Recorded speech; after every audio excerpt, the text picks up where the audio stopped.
नमस्कार, मैं हूं आपके साथ नेहा दुबे। एपीएन के लोकप्रिय कानूनी प्रोग्राम लीगल हेल्पलाइन में आप सभी का बहुत बहुत स्वागत है। इसमें हमारे कानूनी विशेषज्ञ रोजमर्रा की जिंदगी की समस्याओं से जुड़े कानूनी मसलों पर आपकी शंकाओं का समाधान करते हैं। आप भी इस प्रोग्राम से जुड़ सकते हैं और फोन करके कानूनी राय ले सकते हैं। आज हम आपको बताएंगे SC/ST एक्ट के बारे में, और इस विषय पर तफसील से चर्चा करने के लिए, जानकारी देने के लिए हमारे साथ मौजूद है अधिवक्ता और कानून के जानकार परमानंद पांडे जी। बहुत बहुत स्वागत है सर आपका। और परमानंद पांडे जी आपको विस्तार से जानकारी देंगे, और आपका भी कोई सवाल है तो आप हमें कॉल कर सकते हैं। फोन लाइंस खुल चुकी हैं, नंबर्स आपको बता देते हैं। 0120612793 पर कॉल करिए, या फिर 0120612793 पर भी आप हमें कॉल कर सकते हैं। दोनों ही नंबर्स पर कॉल करके आप हमें फ़ोन कर सकते हैं, कानूनी जानकारी ले सकते हैं। और आज दरअसल हम आपको दलित उत्पीड़न से जुड़ी हुई कानूनी जानकारी देंगे, यानी कि SC/ST एक्ट के बारे में आज हम आपको बताने जा रहे हैं। परमानंद पांडे जी बहुत ही विस्तार से, बहुत ही तफसील से आपको इस विषय के बारे में जानकारी देंगे, और हमारे साथ सर जुड़े हुए हैं। सर ये बताइए, सबसे पहला और महत्वपूर्ण सवाल कि SC/ST एक्ट लाने की आखिर ज़रूरत क्यों पड़ी, और क्या मकसद है इस एक्ट का? नेहा जी, ये बहुत सचमुच में बहुत महत्वपूर्ण सवाल है कि इस एक्ट को लाया क्यों गया। जी जी। ये एक्ट बनाने की जरूरत क्या पड़ी। वास्तव में इस एक्ट को हमारे यहाँ बनाया गया, ये इनेक्टमेंट इसका हुआ 1989 में जी। और इसके पीछे प्रमुख कारण था कि जो संवैधानिक चीजें कही थी इनको आपको पूरा करना था। जैसे आर्टिकल 15, आर्टिकल 17 और आर्टिकल 46 के अंतर्गत आपको कई चीजें, जैसे उनमें देखना था कि आपको किसी भी तरह का किसी के साथ डिस्क्रिमिनेशन नहीं किया जा सकता, भेदभाव नहीं किया जा सकता है। कहीं अनटचेबिलिटी माने अस्पृश्यता नहीं रखनी होगी, ये तो आर्टिकल 17 कहता, 17 कहता है। और उसके बाद आर्टिकल 46 कहता है कि जो अनुसूचित जाति और जनजाति के लोग हैं उनको ऊपर उठाने का काम किया जाएगा। हमारा ये संविधान प्रदत्त अधिकार है कि हम उनको उठाएं। अब इसमें सवाल ये उठता है कि आज तक जो कई बार ये देखा है कि सदियों से ये मान पे चला जा रहा है कि सदियों से जो अनुसूचित जाति और जनजाति के लोग रहे हैं उनको अलग थलग करके रखा गया है, और उनके हितों की रक्षा के लिए कोई काम नहीं किया गया। तो सबसे पहला उद्देश्य तो इसका यह है कि उनके हितों की रक्षा की जाए। किस तरह से की जाए इसके बारे में आपको सोचना है, और इसी के तहत इस एक्ट को लाए। और दूसरा कार्य इसका ये रहा कि सबको बराबरी के लेवल पर लाया जाए, माने इनइक्वलिटी को खत्म कर दिया जाए, इक्वलिटी लाया जाए। ये इस एक्ट का उद्देश्य रहा है।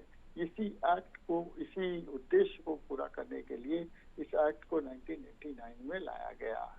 और ये कई तरह से आपको देखेंगे तो एक्ट जो है अलग दिखाई देगा। जो भारत के एक्ट से लगता है कि अरे कई चीजों में तो हमको इससे अलग दिखाई दे रहा है।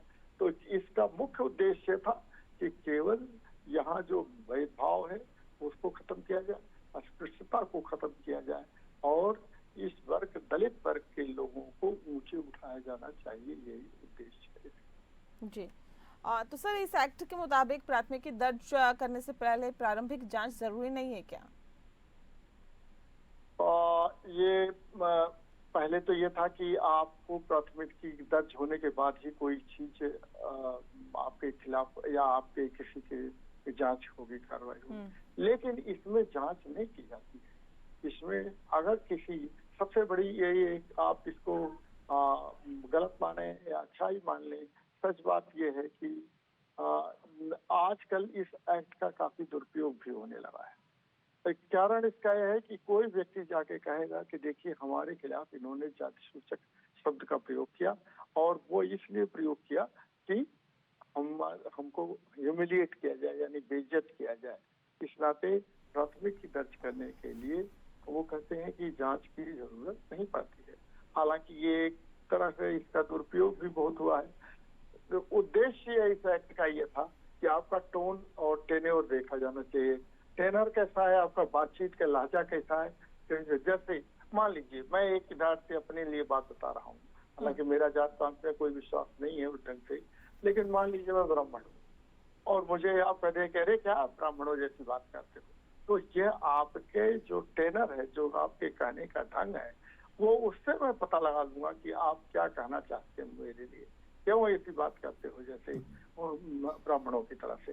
तो ये एक आपका तरीका गलत हो सकता है। हालांकि मुझे ब्राह्मण कहने में कोई आपत्ति नहीं। इसी नाते किसी व्यक्ति को जो दलित वर्ग से आता है, मैं उस शब्द का प्रयोग नहीं कर सकता हूँ, लेकिन अगर आप उसका उपयोग करते हैं तो उसकी ध्वनि से ये पता चलता है कि आपका उद्देश्य क्या है। किसी लड़की के बारे में कुछ कह दिया जाए कि तुम्हारे ऐसे ही हो, तो मैंने लड़की के बारे में, वो सच बात है कि वो लड़की है और उसमें कोई बात नहीं, लेकिन आपके कहने का तौर तरीका जो होगा, उस तौर तरीके के आधार पर यह निर्धारित किया जाएगा कि ये सही है गलत है। इसी नाते ये कहा गया है कि बहुत सारे लोग जो है अगर वो जाएंगे, उनकी जांच परख होने लगेगी, तो पुलिस वाले भी ऐसा भाव बना के रखते हैं कि वो उनको पीड़ित करते हैं, कहते हैं कि देखो तुम हमारे लिए पैसा खर्च करो तब जा करके हम तुम्हारी रिपोर्ट दर्ज करेंगे, नहीं दर्ज करेंगे। इस नाते दफ्तरों में और जगहों पर ये ध्यान में रखा जाता है कि अगर किसी जाति सूचक शब्द का प्रयोग करके दलितों के खिलाफ कुछ प्रयोग किया गया है तो SC ST एक्ट के तहत बिना जांच के उसके खिलाफ FIR दर्ज कर दी जाती है। जी सर, वरिष्ठ पुलिस अधिकारियों की मंजूरी की इसमें जरूरत नहीं होती और ऐसा नहीं होता, ये जरूरी नहीं होता? नहीं जरूरी है, किसी भी पुलिस अधिकारी की जरूरत नहीं है। किसी के भी, मान लीजिए हम दफ्तर में काम करता रहे और आपका किसी से चिढ़ हो गई और मान लीजिए कुछ हो नहीं, तो मैं किसी दूसरी जात का हूँ और आपने कह दिया अरे तुम ऐसा व्यवहार कर रहे हो, किसी जाति का प्रयोग करके, और आप मुझे एक तरह से, मेरे लिए वो डेरोगेटरी शब्द है, मेरे लिए आप बेइज्जत करना चाहते हैं और मेरे लिए ऐसा करना चाहते हैं कि जिससे मैं और समाज के नजरों में गिर जाऊं, तो मैं ये शब्द को मानता हूँ। ना भी रहूं, मान लीजिए मैं दलित नहीं भी रहूं, और अगर आपने उस शब्द का प्रयोग किया है तो ये गलत है, ये नहीं होना चाहिए। इसी नाते अगर किसी दलित के खिलाफ इस ढंग के शब्द का प्रयोग किया गया है तो उसमें पुलिस के किसी अधिकारी की जरूरत नहीं होती है और किसी से परमिशन की जरूरत नहीं होती है कि हम इसको रिपोर्ट दर्ज कराए हैं। तो रिपोर्ट दर्ज कराने के लिए कोई जांच पड़ताल की बात नहीं है, मेरा कहा ही मान लिया जाएगा अगर मैं उस जाति से संबंधित व्यक्ति हूँ तो। ये इसका मैंने आपसे कहा इस चीज का कि इसके कारण कई बार इसका दुरुपयोग भी होता है। हाँ। और इस दुरुपयोग के नाते कई बार इसका लोग लाभ भी लेते हैं। बिल्कुल, तो जाहिर तौर पे इसमें तो दुरुपयोग होने की संभावना और ज्यादा बढ़ जाती है जब किसी से पूछताछ ही नहीं की जाती है, सिर्फ एक ही पक्ष की सुनी जाती है। बहरहाल सर, ये बताइए कि इस अधिनियम के तहत अनुसूचित जाति और जनजाति के जो आरोपित व्यक्ति होते हैं, जिन पर आरोप लगा होता है कि उन्होंने इस तरह का कार्य किया, उसमें जमानत का क्या प्रावधान रहता है? ये भी मैं आपको बताऊं कि अब कहेंगे कि आप किसी दूसरे जात से संबंधित हैं या दूसरे वर्ग से संबंधित हैं, इस नाते आप ऐसा करें। सच बात यह है कि इसमें जमानत नहीं मिलती, किसी व्यक्ति नहीं मिलती है। अगर किसी व्यक्ति को मान लीजिए वो किसी दूसरे वर्ग से हो, मैं आपको बताऊं इलाहाबाद विश्वविद्यालय में एक फिलोसफी के प्रोफेसर थे, बहुत अच्छे प्रोफेसर। उन्होंने किसी बात के दौरान किसी दूसरे लड़के को उन्होंने एक ऐसे जाति सूचक शब्द का प्रयोग कर दिया कि जिसको लेकर के उस क्लास में पढ़ने वाले तमाम जो शेड्यूल कास्ट के बच्चे थे, जो थे दलित वर्ग थे, उन्होंने एक आंदोलन छेड़ दिया और वाइस चांसलर के सामने उस बात को लेके गए और वाइस चांसलर समेत उस प्रोफेसर ने उन सबके बच्चों से माफी मांगा, वरना कहा गया था कि अगर तुम माफी नहीं मांगोगे तो तुम्हारे खिलाफ हम कोर्ट में केस चलाएंगे और जमानत नहीं मिलेगी और तुम जेल में भुगतोगे। तो ये एक स्थिति आई है। मैंने कहा है कि इसका दुरुपयोग भी हुआ, लेकिन सच बात ये भी है कि उनके साथ बहुत नाइंसाफी भी हुई है और इस नाइंसाफी को दूर करने के लिए ही इस एक्ट का प्रावधान बनाया गया, इस एक्ट को लाया गया है। तो कई बार कहते हैं कि कई अच्छे विचार से बहुत सारे काम किए जाते हैं और लेकिन वो कुल मिलाकर के उसमें कमियां भी आ जाती हैं। तो इन कमियों को दूर करने के लिए उनका सही ढंग से इस्तेमाल हो, दोनों तरफ के लोगों को होता है, तो कि कैसे इसका दुरुपयोग न किया जाए, ये चीज सोचनी पड़ती है और अधिकारियों को भी इस चीज को सोचना पड़ता है। लेकिन ये सच बात है कि कानून में कोई भी प्रावधान नहीं है, जमानत का कोई प्रावधान नहीं है। और यहाँ हम अपने दर्शकों को भी कहना चाहेंगे कि अगर आपका भी कोई सवाल है तो आप हमें कॉल कर सकते हैं। फ़ोन लाइंस खुली हुई है, फ़ोन करके आप कानूनी राय ले सकते हैं, वो भी बिल्कुल निःशुल्क। दरअसल एक सवाल सर ये भी यहाँ पर बनता है कि क्या अदालतें असाधारण परिस्थितियों में भी प्राथमिकी जो है वो रद्द कर सकती है?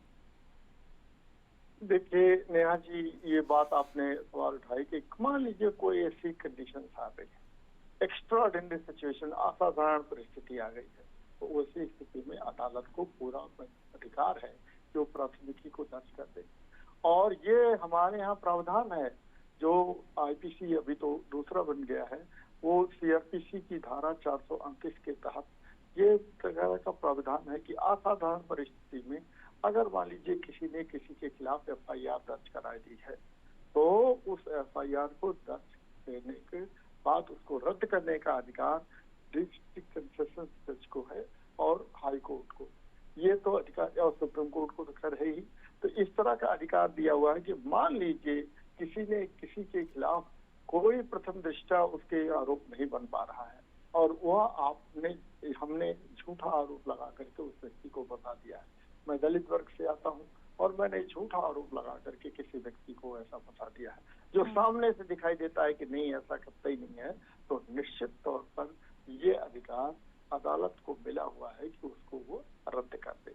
अन्यथा ऐसे तो बिना जांच परख के ही ये एफआईआर दर्ज हो जाती है। उसमें आपको ये देखा होगा, बिना ऊपरी अधिकारियों से कोई परमिशन लिए हुए दर्ज हो जाती है। लेकिन अदालत को ये अधिकार दिया गया है कि अगर कोई ऐसी ऐसी ऐसी स्थिति आ जाए, असाधारण स्थिति आ जाए, तो उस स्थिति में जांच परख के बाद आप चाहें तो उसकी प्राथमिकी दर्ज कर सकते हैं, न रद्द कर सकते हैं एफआईआर को। जी ठीक है सर, ये बताइए कि क्या इस एक्ट में जाति सूचक शब्दों का इस्तेमाल पर भी प्रतिबंध रहता है या वो नहीं कर सकते जाति सूचक शब्दों का इस्तेमाल? जी, वास्तव में इस एक्ट का प्रावधान है।